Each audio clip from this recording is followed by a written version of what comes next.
Alo, chào mừng các bạn đã quay trở lại với kênh YouTube của mình.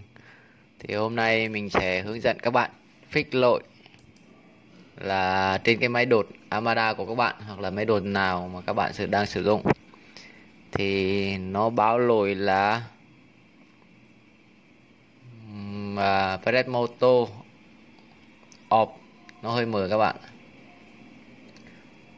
Press này, motor các bạn off, và cái đèn NC nó sẽ NC ready này nó không sáng và màn hình của nó sẽ là not ready.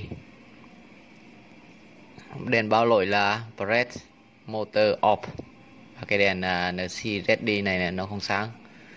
Thì khi mà các bạn rơi vào trường hợp này, các bạn không nên bật lên bật xuống nha các bạn. Khi mà các bạn cố tình bật lên bật xuống là cái dòng điện hiện tại nó đang không ổn định, mà các bạn bật lên bật xuống nó sẽ dẫn đến cháy cái main ở phía trong này. Mà cái lỗi mà nặng nhất là cái thuộc về lỗi cháy main này. Khi mà các bạn dính vào cháy main thì các bạn sẽ mất khá nhiều tiền để thay một cái main mới. Vì đa số các thợ sửa chữa là nó sẽ không ngồi nó thay thế, nó chọn từng cái, thử từng cái cho một cho bạn, mà nó sẽ yêu cầu mình là thay mới.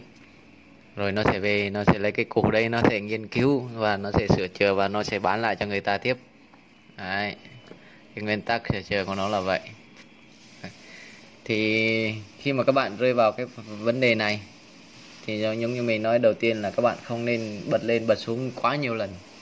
Mình chỉ bật lên, thấy lỗi, báo lỗi như thế này thì các bạn tiến hành tắt máy lại. Và sau đó các bạn làm gì? Cái bước thứ hai là các bạn sẽ dùng đồng hồ đo voltampere của điện hay sử dụng các bạn. Đấy. Các bạn dùng đồng hồ để đo dòng điện áp vào cho cái nguồn, cho cái máy này. Nếu mà trường hợp mà các bạn đấu trực tiếp mà không qua máy biến áp thì các bạn tìm cách nào đó thì đo cái dòng của mình nó có ổn định hay không. Cái lỗi này thì nó thiên về cái dòng điện áp của các bạn vào các bạn, chứ không phải là do motor bị hư. Motor bị hư nên là cái trường hợp sau cùng. Thì các bạn cái kiểm tra điện áp đầu vào của các bạn sao, nó có bị gì không. Thì các bạn tiến hành dùng, nếu mà trong trường hợp mà các bạn đấu trực tiếp thì các bạn sẽ tìm cách để làm sao mà đo được cái dòng điện áp của nó nhá. Còn mình chỉ hướng dẫn các bạn mà các bạn dùng có máy, cái máy này có dùng máy biến áp để chạy. Thì nếu mà trong trường hợp rơi vào trường hợp mà các bạn có máy biến áp thì các bạn sẽ đo cái đầu vào và đầu ra trong cái máy biến áp, coi nó có dòng, có nó đạt mức ổn định không. Giống như ở đây cái video clip mình đang quay cho các bạn. Hôm ấy mình fix lỗi ở trên máy mình 200 mà lên tới 220, 230 luôn, 230. Đấy, các bạn tiến hành đo các Đừng đủ áp nè. Vàng thân. Trăm lãm cũng không đủ áp nha. Thằng kia thì chứ này, hai này thiếu nha. Có nghĩa là 200 mà lên tới 220. Đây các bạn tiến hành dùng đồng hồ đo để đo dòng điện. Thì các bạn sẽ yêu cầu thợ điện của các bạn sẽ đo, tiến hành đo. Đương nhiên các bạn công ty sản xuất này các bạn sẽ phải có những cái làm về điện đúng không. Thì có những cái thợ điện các bạn sẽ dùng, nhờ họ để đo cái dòng điện áp đầu vào và đầu ra trên cái máy biến áp của các bạn. Nếu trường hợp mà máy biến áp ổn định thì các bạn mới tiến hành kiểm tra motor. Các bạn cũng dùng voltampere đo để kiểm tra dòng trong motor nó có bị cháy vòng cuốn hay không, hay là bị đứt dây chuột cắm, chuột cái cắm đứt dây vòng dây các bạn. Thì các bạn sẽ tiến hành kiểm tra đến cái bước là mò đến cái motor này. Trong một trường hợp khác nữa là các bạn sẽ mở cái đầu cái nắp bên hông này ra và nhấn vào chip. Trên cái công tắc nhấn chip nha các bạn, ở bên cái hông máy này, các bạn nhấn vào. Nhưng mà nó đã chip mà khi ấy mà cái đèn RC này nó sáng thì nó sẽ, các bạn sẽ là ok, nhiều khi nó nhảy lên các bạn. thì các bạn chỉ cần bật thôi. Cái lỗi đấy nếu mà trường hợp đấy này thì nó lại rất là nhẹ. Đấy, còn trường hợp xấu nữa là các bạn chỉ cháy motor hoặc là bị chuột cắn đứt dây các bạn. Đấy. Nếu mà các bạn sẽ sợ chuột cắn đứt dây, các bạn sẽ tiến hành phải bọc lại những cái các bạn dùng máng hoặc là dùng những biện pháp như bỏ cái những cái gọi là gì nhỉ,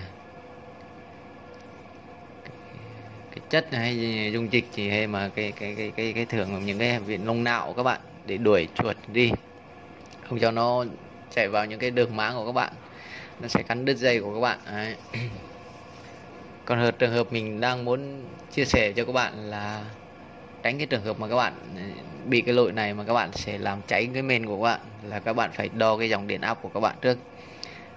Nếu mà dòng điện áp không ổn định, là nếu mà các bạn dùng máy biến áp thì các bạn sẽ phải kiểm tra. Nếu mà đầu vào của các bạn ổn định, đầu ra không ổn định, thì chứng tỏ là cái CPU trên máy biến áp của các bạn đã bị hư hoặc là bị lỏng. Nên các bạn sẽ kiểm tra đầu ra. Đầu ra nếu mà không ổn định thì các bạn chứng tỏ là CPU nguồn của các bạn bị hư rồi. Cái trường hợp nữa là trong cái vòng quấn của máy biến áp cũng bị hư. Đấy, các bạn sẽ kiểm tra. Nếu mà trong trường hợp máy biến áp vẫn ok thì các bạn mới kiểm tra đến motor. Đấy. Thì lưu ý cho các mình là cái phần này các bạn không nên bật lên bật xuống quá nhiều, nó sẽ gần đến cháy main video, dòng điện áp nó không ổn định, nó sẽ cháy cái main nha các bạn. Và có một số bạn đã bị cháy cái main này rồi. Thì khi cháy main thì các bạn chỉ cần phải gọi thử lấy cái chắc rồi, thử Amada này. Đấy, hôm nay thì mình cũng đã chia sẻ cho các bạn fix lỗi Fred motor off, cách để mà các bạn, bước đầu tiên để các bạn fix lỗi để cho nó ok. Thì các bạn mình xin tóm tắt lại như sau. Các bạn không bật lên quá nhiều. Bước thứ hai thì các bạn sẽ kiểm tra dòng điện áp. Nếu mà trường hợp mà các bạn có máy biến áp, khi đấu vào máy thì các bạn sẽ kiểm tra đầu vào và đầu ra của máy biến áp. Còn nếu mà các bạn đấu trực tiếp thì các bạn tìm cách để mà xem cái dòng điện áp của các bạn có ổn định hay không. Đấy. Thì trường hợp mà các bạn mà không có máy biến áp thì nếu mà các bạn bật lên bật xuống chắc chắn sẽ gây lại là cháy cái main này các bạn này. Đấy, dòng nó không ổn định mà các bạn cứ bật lên bật xuống là nó sẽ cháy luôn. Đối với mà sau khi mà kiểm tra cái máy biến áp mà đầu vào ok mà đầu ra là không ok thì các bạn cái CV nguồn của bạn sẽ bị trục trặc và các bạn nên thay thế nó. Còn cái vấn đề thứ hai là trong cái vòng cuốn của cái máy biến áp nó bị hư thì các bạn có thể phải thay nó. Đến cái trường hợp thứ ba là mình sẽ đến cái motor, là cái phần này nếu mà cháy motor thì các bạn cũng dùng 1A có thể kiểm tra được, hoặc là bị đứt dây motor. Nếu mà không sao thì chắc chắn là sẽ bị đứt dây. Rồi còn trường hợp cuối cùng nữa là nếu mà nó không bị gì, motor vẫn ok, máy biến áp vẫn ok, thì chứng tỏ cái con chip ở trong cái mặt bên hông của cái phần điều khiển này, các bạn sẽ nhấn chip lại nó và nó sẽ reset nó lại, máy các bạn sẽ sửa chữa được. Đấy. Thì hôm nay mình đã hướng dẫn các bạn fix lỗi Fred motor off trên máy đột dập Amada Pega. Nếu thấy hay và bổ ích cho các bạn, nhớ like và subscribe, chia sẻ video giúp mình để mình ra những video tốt hơn. Chúc các bạn thành công. Hẹn gặp lại các bạn ở những video tiếp theo. Xin chào và hẹn gặp lại.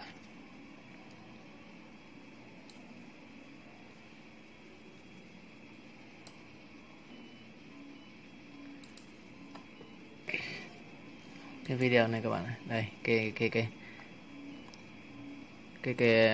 đây là dòng volt ampere của bạn này. Dòng volt là hiện tại 220 này, 228 này. Đấy. Các bạn đo này.